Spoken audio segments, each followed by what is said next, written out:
আছেন সহকর্মী জাওয়াদ মাহমুদ। আমরা সরাসরি যুক্ত হচ্ছি তার সঙ্গে। জাওয়াদ, মতপার্থক্যের যে বিষয়গুলো নিয়ে কমিশন চূড়ান্ত পর্যায়ে চলে এসেছে, কোন কোন বিষয়গুলোতে আসলে চূড়ান্ত পর্যায়ে চলে এসেছে আপনি জানতে পেরেছেন কিনা, আর কোন দল কতটুকু এই বিষয়ে আসলে ছাড় দিল?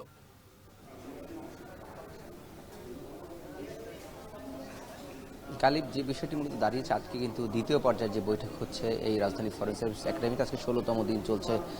শুরু থেকে এটি বলা হচ্ছিল যে এটি একটি চূড়ান্ত পর্যায়ের বৈঠক, অর্থাৎ এই বৈঠকের মধ্য দিয়ে যে সিদ্ধান্তগুলো উপনীত হবে দলগুলো এবং জাতীয় ঐক্যমত্য কমিশন, সেই সিদ্ধান্তের ভিত্তিতে জাতীয় সনদ বা জুলাই সনদ হিসেবে যেটাকে বলা হচ্ছে সেটি ঘোষণা করা হবে।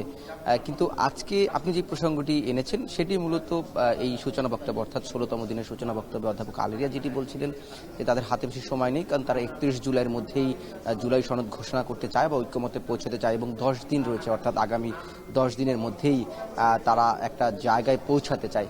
সেই জায়গা থেকে কোন কোন জায়গায় যে এখন পর্যন্ত ঐক্যমতে পৌঁছেছে সেই জায়গাতে কিন্তু এখনও স্পষ্ট না এই অর্থে যে প্রত্যেকটি বিষয়ে কিছু কিছু ছোট ছোট বিষয়ে এখনও জড়িততা রয়ে গিয়েছে। অধ্যাপক আলী তার বক্তব্যে সেটিও ফুটে তুলেছেন যে তারা যে আলোচনাগুলো পূর্বে হয়েছে এখন পর্যন্ত, সেই আলোচনাগুলো একটি সিদ্ধান্ত নেওয়ার পর্যায়ে পৌঁছে গিয়েছে, অর্থাৎ এটি কিন্তু এখনো সামারাইজ বা এটিকে সংক্ষিপ্ত পরিসরে নিয়ে আসা হয়নি কোন কোন বিষয়ে তারা একমত হয়েছেন।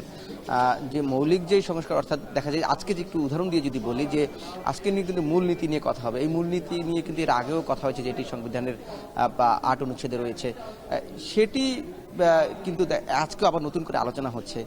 সেখানে দুই একটি বিষয় নিয়ে মতানৈক্য রয়েছে, অর্থাৎ সেই বিষয়গুলো তারা তাদের ভাষায় বলছেন একটি মিনিমাইজাল, অর্থাৎ সেটি যে বড় ধরনের কোনো প্রতিবন্ধকতা বা বাধা তৈরি করবে ঐক্যমতে পৌঁছানোর ক্ষেত্রে সেটি না, যার জন্য এই বিষয়গুলোকে তারা আবার একটু ঝালিয়ে নিচ্ছেন, অর্থাৎ যে যে বিষয়গুলো বা আরেকটু যদি ভালোভাবে বলতে চাই টিউনিং করে নিচ্ছেন, যে যে বিষয়গুলোতে ঐক্যমত দ্বিমত রয়ে গেছে সেই বিষয়টি নিয়ে করেছেন এবং পরবর্তীতে বৈঠক শেষে তারা একটা তালিকা দেবেন যে আসলে কোন কোন বিষয়টি তারা একমত পৌঁছেছে রাজনৈতিক দলগুলো এবং যেগুলোতে একমত পৌঁছতে পারেনি সেই বিষয়গুলো জুলাই সনদে জায়গা পাবে তারা বলছেন। এবং আজকে এই মুহূর্তে মূলত প্রধানমন্ত্রী একই পদে বা প্রধানমন্ত্রী কয়টি পদে থাকতে পারবেন সেই বিষয়গুলো নিয়ে এখন মূলত আলোচনা হচ্ছে এবং এই আলোচনার পরে আরেকটি বিষয় নিয়ে আলোচনা সেটি হচ্ছে সংবিধানের মূলনীতি, যেটি কিছু আগে বলছিলাম। এই ছিল এখন পর্যন্ত আমার কাছে জাতীয় ঐক্যমত্য কমিশনের 16তম দিনের বৈঠকের সবশেষ। রাজধানীর ফরেন সার্ভিস একাডেমিতে রাজনৈতিক দলগুলোর সাথে দ্বিতীয় পর্যায়ের 16 দিনের মতো বৈঠক করছেন, 16তম দিনের মতো বৈঠকে বসেছেন ঐক্যমত্য কমিশন। সে বিষয়ে সর্বশেষ জানাচ্ছিলেন সহকর্মী জাওয়াদ মাহমুদ।